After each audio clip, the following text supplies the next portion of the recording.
Hello বন্ধুরা, আজকে আমি তোমাদের সাথে শেয়ার করব তেঁতুলের আচার। তার জন্য আমি কিছু গোটা মশলা ভেজে নেব, যেমন 1 চামচ জিরে, 1 চামচ ধনে ও 1 চামচ মৌরি, আর তার সাথে 1 চামচ পাঁচফোড়ন আর 3টে গোটা লঙ্কা ভেজে নিয়ে ঠান্ডা করতে দেবো। গুঁড়িয়ে নেব। তারপরে কড়াইয়ে দেব সর্ষের তেল, পাঁচফোড়ন ও একটা গোটা লঙ্কা। তার মধ্যে গুড় দিয়ে নাড়তে থাকবো। গুড়টা গলে গেলে তখন 1 চামচ বা পরিমাণ মতো নুন দিয়ে দেবে, তোমাদের তো স্বাদ মতো।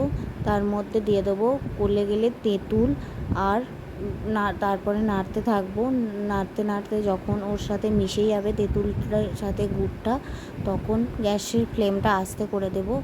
দিয়ে ওর মধ্যে কিছুক্ষণ নাড়ার পরে, নাড়তে নাড়তে যখন ওর সাথে মিশে যাবে, তখন এর মধ্যে যাতে না বসে যায় তার জন্য নাড়তেই হবে।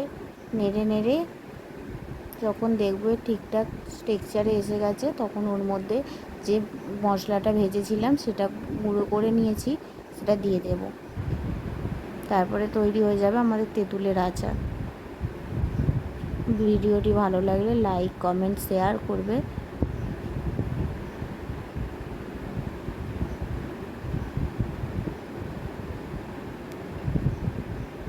দেখে নাও, শেষে এরকম দেখতে হয়েছে।